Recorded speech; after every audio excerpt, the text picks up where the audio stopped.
শেষ ট্রেনের প্ল্যাটফর্ম। রাত তখন প্রায় 1টা। শীতের মরশুম। কুয়াশায় ঢেকে আছে পুরনো দেউড়া রেল স্টেশন। আমি বাড়ি ফিরব বলে শেষ ট্রেনের জন্য অপেক্ষা করছিলাম। আজ ট্রেন নাকি 1.5 ঘন্টা লেট। স্টেশনে আমার ছাড়া আর কেউ নেই। শুধু বাতাসে কাগজ উড়ে যাচ্ছে আর স্টেশনের ভাঙা লাইট টিম টিম করে জ্বলছে। আমি বেঞ্চে বসে মোবাইল দেখছিলাম। হঠাৎই মনে হলো আমার ঠিক পাশের বেঞ্চটা যেন একটু নড়ে উঠল। চোখ তুলে তাকাতেই দেখি সেখানে কেউ নেই। আমি ভাবলাম হয়তো হাওয়া লাগলো, কিন্তু তারপরই পিছন থেকে আস্তে আস্তে পায়ের শব্দ শুনলাম। টুপ টুপ টুপ। আমি হঠাৎ ঘুরে দাঁড়ালাম। কেউ নেই, তবে একটা অদ্ভুত ঠান্ডা অনুভব হচ্ছিল। মনে হচ্ছিল কেউ খুব কাছেই দাঁড়িয়ে আছে। স্টেশনের এক কোণায় একটা সাইনবোর্ড টানানো, প্ল্যাটফর্ম 3, প্রবেশ নিষেধ। আমার ছোটবেলায় শুনেছিলাম অনেক বছর আগে ওই প্ল্যাটফর্মে এক লোক ট্রেনের নিচে পড়ে মারা যায়।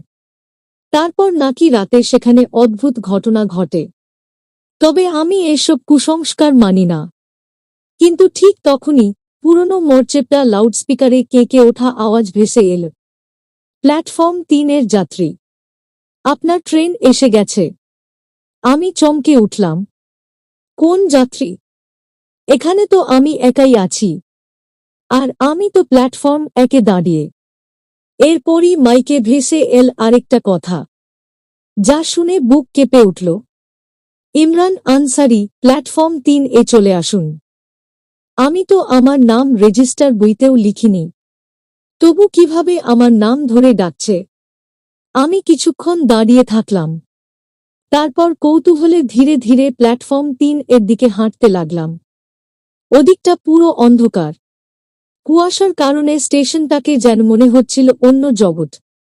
প্ল্যাটফর্ম 3-এ পা রাখা মাত্রই বাতাস হঠাৎ জমাট ঠান্ডা হয়ে গেল। আলো কমে এল। দূরের রেললাইন থেকে একটা অদ্ভুত নীল আলো জ্বলে উঠল। আর সেই আলোর ঠিক মাঝে একজন মানুষ দাঁড়িয়ে আছে, মাথা নিচু, পুরনো ছেঁড়া কোট পরা। মনে হচ্ছিল যেন ঠিক পা দুটো রেললাইনের মাঝে রাখা। আমি দাঁড়িয়ে বললাম, এই শোনেন, আপনি কি ট্রেনের অপেক্ষা করছেন? লোকটা ধীরে ধীরে মাথা তুলল। আমার বুক জমাট বেঁধে গেল। তার চোখ নেই, দুটো শূন্য ফাঁকা গর্ত। সে ফিস ফিস করে বলল, তুই দেরি করলি, ট্রেন তো এসেই গেছে। আমি পিছিয়ে যেতে লাগলাম। সে 1 পা 2 পা করে আমার দিকে এগিয়ে আসছিল। তার পায়ের শব্দ হচ্ছিল না, শব্দহীনভাবে এগিয়ে আসছিল, যেন মাটির ওপর হাঁটছে না, ভেসে আসছে। আমি ঘুরে দৌড় দিতে চাইলাম, কিন্তু আশ্চর্য হয়ে দেখলাম প্ল্যাটফর্মটা বদলে গেছে। আমি আর প্ল্যাটফর্মে নেই। আমি রেল লাইনের মাঝখানে দাঁড়িয়ে। আর দূর থেকে জোরে হর্ন বাজল। হু। ট্রেন আমার দিকে ধেয়ে আসছে। আমি চিৎকার করে উঠলাম, বাঁচাও। এক মুহূর্তে সব থেমে গেল। হাওয়া, শব্দ, আলো, সব বন্ধ। চোখ খুলে দেখি আমি আবার প্ল্যাটফর্ম 1-এ দাঁড়িয়ে। মিনিট 2 পর স্টেশন মাস্টার হাতে লণ্ঠন নিয়ে এলো। সে আমাকে দেখে বলল, এত রাতে ভুতুড়ে প্ল্যাটফর্মের দিকে গেলেন কেন? প্ল্যাটফর্ম 3 তো বহু বছর আগে বন্ধ হয়ে গেছে। সেখানে কেউ থাকে না। আমি কাঁপা গলা দিয়ে বললাম, কিন্তু আমি তো একজন লোককে দেখেছি। সে আমাকে ডাকল। স্টেশন মাস্টার একটু থেমে খুব ধীরে বলল, হ্যাঁ, জানি। সে সবারকেই ডাকে। কেউ ওর সাথে গেলে আর ফিরে আসে না। আমি চুপ করে রইলাম।